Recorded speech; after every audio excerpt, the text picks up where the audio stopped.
ॐ श्री साईनाथाय नमः।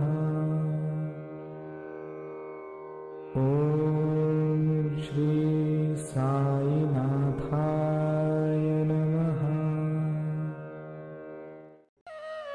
ये कोई मामूली किताब नहीं, नसीहत है नूरानी। उन्हीं की आत्मकथा, उन्हीं की जुबानी। ओम साई राम।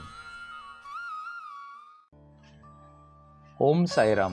आज के एपिसोड में हम 21वें अध्याय में वर्णित पूना के रहने वाले श्री अनंतराव पाटणकर की बात करेंगे, जिन्होंने अपने मन की चंचलता मिटाने हेतु कई सारे ग्रंथ, उपनिषद, यहाँ तक कि वेदांत का भी अध्ययन किया था।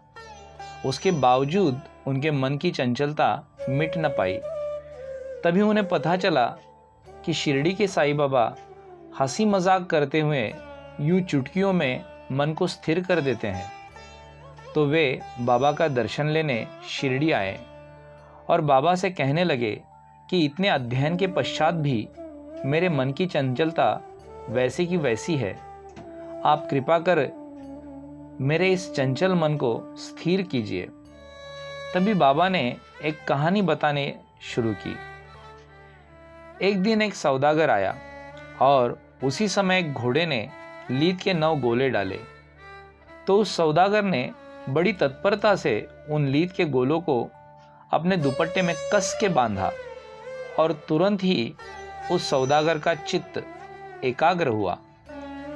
अनंतराव को इस कहानी का कुछ मतलब नहीं समझा, इसलिए उन्होंने दादा साहेब केलकर जी से उस कहानी का मतलब पूछा। तो केलकर जी ने कहा, साई कृपा से मैं कोशिश तो करता हूँ। इस कथा में जो घोड़ा है वह ईश्वरी कृपा समझिए। उसने डाली हुई 9 लीद के गोले मतलब 9 विविधा भक्ति है, और सौदागर आप खुद हो। तब अनंतराव समझ गए, जब तक नवविधा भक्ति का दान नहीं मिलता तब तक मन की एकाग्रता मिलना संभव नहीं। लेकिन अब सवाल यह है कि बाबा ने इस कहानी में कोई और पेशे का जिक्र न करते सौदागर का ही जिक्र क्यों किया, और नवविधा भक्ति जैसे अनमोल चीज को लीद की उपमा क्यों दी? इस बात का खुलासा आज के एपिसोड में हम देखेंगे। ओम साई राम। अनंत अपार जैसे गगन, तैसे बाबांचे चरित्र गहन। तयांचे ते यथार्थ आकलन, तया वीण कोण करी। ओम साईराम। साई सच्चरित ग्रंथातील अध्याय 21वा जो आहे त्याच्यामध्ये अनंतराव पाटणकरांची एक छान कथा आहे। ती अशी की अनंतराव पाटणकर नावाचे एक सद्गृहस्थ असतात आणि त्यांचा वेद, वेदांत, उपनिषद ह्यांचं सखोल अध्ययन झालेलं असतं आणि सखोल परिशीलन देखील झालेलं असतं। पण तरी पण त्यांना एक गोष्ट लक्षात येते की एवढं सगळं अध्ययन आणि एवढं सगळं परिशीलन करून देखील मनाला स्थैर्य नाही, मन शांत नाही, अजूनही मन चंचलच आहे। आणि म्हणून ते असं ठरवतात की आपण शिर्डीला जाऊया, बाबांचं दर्शन घेऊया। तसं ते शिर्डीला जातात। बाबांचं दर्शन घेताना बाबांना म्हणतात की बाबा, मी असं ऐकलं आहे की तुम्ही अगदी विनोद करता करता सहज समोरच्याला मार्गी लावता, समोरच्या चित्ताला शांती प्राप्त करून देता। तर तसं मलाही तुम्ही उपदेश करावा, कारण मी एवढं सगळं सखोल अध्ययन, सखोल परिशीलन करून देखील मनाला शांती नाही, तर असं वाटतं सगळं वाया गेलं की काय, असं आता वाटू लागलं आहे। तर त्यावेळेला बाबा म्हणतात, नीट ऐक। ते त्याला गोष्ट सांगतात। एक सौदागर असतो, त्याच्यासमोर एक घोडा येतो आणि तो त्याला 9 लेंड्या टाकतो। तर तो स्वतः कार्यतत्पर असल्यामुळे त्या 9 लेंड्या तो पदरात घेतो आणि कर्कच्च गाठ बांधून स्वतःकडे घेतो आणि त्याला चित्तशांती प्राप्त होते। तर अनंतराव पाटणकरांना कळत नाही की बाबांना नक्की काय म्हणायचं आहे, या कथेतून त्यांना काय सांगायचं आहे। आणि म्हणून ते दादा केळकरांना विचारतात की असं असं मला बाबा म्हणाले, पण मला काय याचा अर्थ कळलेला नाही, तर तुम्ही कृपया मदत करावी। तर गुरुकृपेने मला जो काही अर्थ समजेल तो मी सांगेन, असं म्हणून दादा केळकर म्हणतात, बघ, तो जो घोडा आहे तो ईश्वरी कृपारूपी घोडा आहे।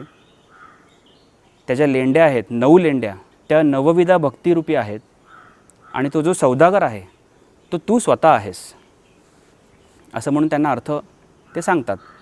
आणि दुसऱ्या दिवशी पुन्हा अनंतराव ज्यावेळेला बाबांचं दर्शन घ्यायला जातात त्यावेळेला बाबा विचारतात, काय रे, त्या 9 लेंड्या बांधून घेतल्यास का स्वतःपाशी?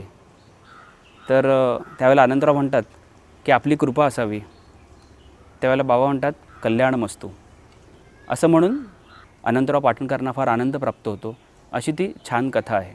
तर कृष्णाच्या ह्याच्यात प्रश्न असा पडला की 9 लेंड्या, नवविधा भक्ती, सौदागर, म्हणजे जे काही त्याचे अर्थ आहेत किंवा जे काही त्याचं सिम्बॉल आहेत ते त्या कथेमध्ये त्यांनी उलगडून दाखवलेलेच आहेत. पण 2 प्रश्न असे पडतात की 9 लेंड्याच का, हा एक प्रश्न. आणि असे बाकी अनेक प्रोफेशन होते, शिक्षक आहे किंवा त्याला शिष्य म्हणता आलं असतं, भक्त म्हणता आलं असतं, पण ते न म्हणून त्यांना सौदागर हेच का उपमा दिली, ह्याच्यावर कृपया आपण उलगडा करावा. 21वां अध्याय साईं सच्चरित्र का भक्ति प्रधान अध्याय है। सबसे पहले तो इस अध्याय में भक्ति की जो सूक्ष्मता है, भक्ति की जो गहराई है, उसको बहुत अच्छे से उभारा गया है। अब यहाँ पे सौदागर बोला गया है, वहाँ पे वो जिज्ञासु को, वो मुमुक्षु को, जो अनंतराव पाटनकर वेद, जैसा कि कथा बताती है, वेदांग उपनिषद, इसकी गहरी परिशीलन कर कर के आया है, करके थक चुका है, लेकिन चित्त की स्थैर्य, चित्त की शांति हासिल नहीं हुई है। वो यहाँ तक कहता है कि मुझसे तो एक अनपढ़ गवार कहीं गुना बेहतर है, जो शांत है। वाह, क्या बात है। लेकिन मेरी औकात तो उसके सामने कुछ भी नहीं है, इतना सब कुछ करके भी। वाचिले ते व्यर्थ गेले, ऐसेच आता वाटू लागले, अक्षरहीन भावार्थी भले, वाटती चांगले मजहून। सबसे पहले सौदागर बोलने के पीछे मकसद क्या है, जो तुमने सवाल पूछा। जी जी। अगर मैं तुमसे पूछूं एक सवाल कि भाई 1 केजी बटाटे का कीमत क्या है, तो तुम क्या बताओगे? जो है 20 रुपये, 40 रुपये, जो भी होगा, राइट। और अगर मैं तुमसे ये पूछूं कि एक कोहिनूर हीरा है, उसकी कीमत क्या होती है? ओह, बहुत बड़ी बात है। तो शायद तुम लाख बोलोगे, करोड़ बोलोगे, जो उसकी कीमत होगी। तो वैसे ही भक्ति का जो दान है ना, उसकी कीमत बहुत अलग होती है, बहुत ऊंची होती है। भक्ति खरीदना चाहते हो तो कीमत है निरहंकारता, निरभिमानता, वो है सौदागर। तो वो सौदा करना है, वो सौदा करना है। जी। तो भक्ति का दान अगर चाहते हो, भक्ति अगर अपने जीवन में उतारना चाहते हो, तो उसकी कीमत है निरभिमानता, शालीनता, निरहंकारता। तो ये कीमत अगर अदा करने की ताकत है तो फिर भक्ति खरीद सकते हो मुझसे। वाह वाह, क्या बात है, बहुत खूब। कबीर दास जी का एक दोहा याद आ रहा है, वो बोलते हैं, प्रेम न बारी उपजे, प्रेम यानी भक्ति, प्रेम न बारी उपजे, प्रेम न हाट बिकाए, राजा प्रजा जिसको रुचे, शीश दे ले जाए। ओहो हो। तो बोलते हैं वो भक्ति जो है ना, वो किसी बगीचे में नहीं उपजता। प्रेम ना हाट बिकाए, मतलब वो किसी बाजार में नहीं बिकता। अगर वाकई में वो भक्ति का सौदा करना चाहते हो ना, अगर अपने आप को सच्चा पक्का सौदागर मानते हो, तो चाहे वो राजा हो, चाहे वो किसी सल्तनत का बादशाह हो, या कोई साधारण प्रजा हो या भिखारी हो, लेकिन बोले कीमत एक ही है, और वो है अपना सर काट के रखने की ताकत चाहिए। यहाँ पे सर काटने का मतलब है अपना अभिमान को, अपने अहंकार को काट के गुरु के चरणों में रखने की ताकत चाहिए, तब जाकर के वो चीज़ हासिल होती है। उसको खरीदा जा सकता है, उसे पाया जा सकता है। तो सबसे पहले तो वो प्यासा, भक्ति की वो प्यास जिसके जीवन में गहरी उतर चुकी है, वो सौदागर है। वाह वाह, क्या बात है। मतलब मैं किसी भी हद तक जा सकता हूँ, मैं किसी भी हद तक झुक सकता हूँ, मैं किसी भी हद तक बिच सकता हूँ। जी। जिसमें ये सारे गुण हैं, वो है सौदागर। स्वये आपणा सौदागर समजा, सौद्याच्या या भावार्था उमजा, फडकता श्रवणादि भक्तीची ध्वजा, ज्ञान राजा उल्हासे। इसीलिए बाबा कथा में वो घोड़ा आता है और वो 9 लेंडी लीद करती हैं, 9 गोले डालती हैं विष्टा के, और वो सौदागर जो बिछने की तैयारी रखता है, जो शालीनता के शिखर पे बैठा है, ओके। जो अपने आप को बिछाने की ताकत रखता है, वो दौड़ता है और वो 9 के 9 लीद के गोले जो हैं वो इकट्ठा कर लेता है, अपने दामन में समेट लेता है। घोड्याने घातल्या लेंड्या 9, सौदागर आतुरते धावला घेऊ, तैसाच नवविधा भक्तिभाव, धरिता विसाऊ मनाते। तो बोलने का मतलब है कि अगर मालिक आप मुझे उस लेवल पे भी अगर उतारना चाहे ना कि वो लीद को मैं इकट्ठा कर लूँ, तो आप तो वो लीद इकट्ठा करने की बात कह रहे हैं। अगर आप मुझे कहेंगे कि उसे खा जाओ तो मैं शायद खा जाऊँ। ओहो हो, ओह क्या बात है, वाह वाह। उतनी मेरी तैयारी है। तो बस एक बार मुझे वो दान से नवाज दो मतलब। तो जब तक वो प्यास, वो जिज्ञासा, वो मुमुक्षत्व मेरे हृदय में नहीं उपजेगी, वो भक्ति का दान मुझे हासिल नहीं होगा।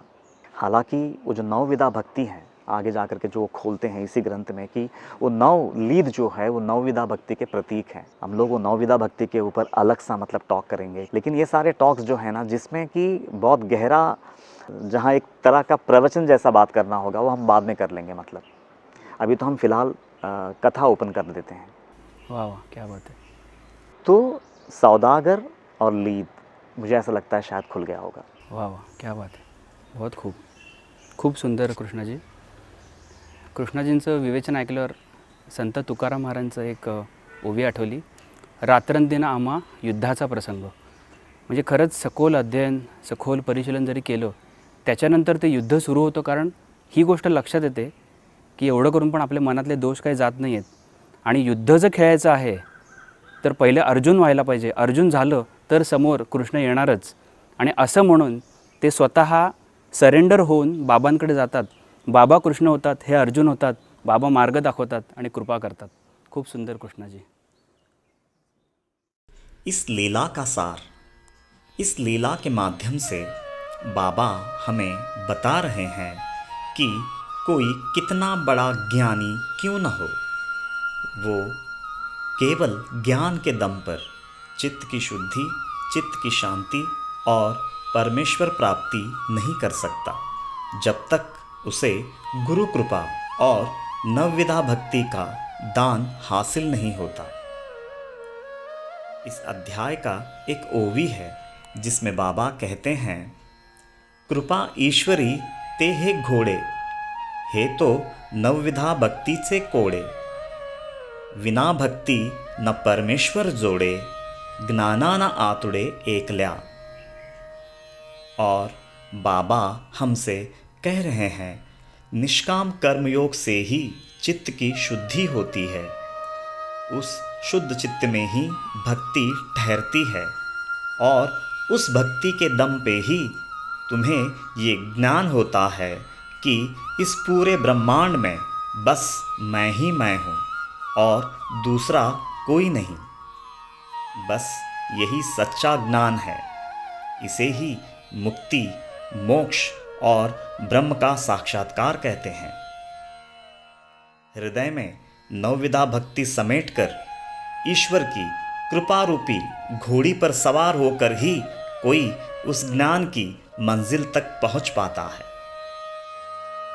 कर्म, भक्ति, ज्ञान और ध्यान, इन चारों स्तंभों पर ही अध्यात्म का मंदिर बना हुआ है। कर्म बिना भक्ति नहीं, भक्ति बिना ज्ञान नहीं, ज्ञान बिना ध्यान नहीं और ध्यान बिना भगवान नहीं।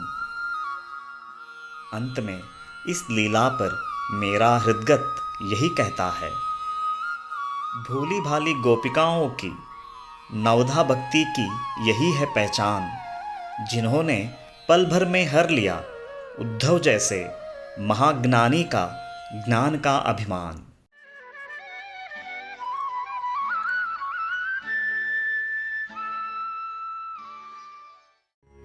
साई मुख वचन लाल से, भक्त जन होऊनी पिसे, शब्द शब्दांचे जोडून ठसे पाहत भरवसे प्रतीती कृपा आपुली झाली या वीण पोथी वाचणे केवळ क्षीण समजणे तो त्याहून कठीण बाबा मी निक्षून सांगतो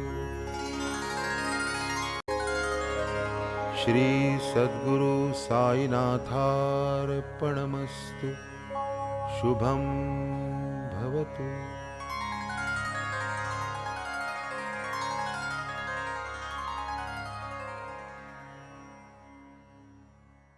श्री सच्चिदानंद सद्गुरु साईनाथ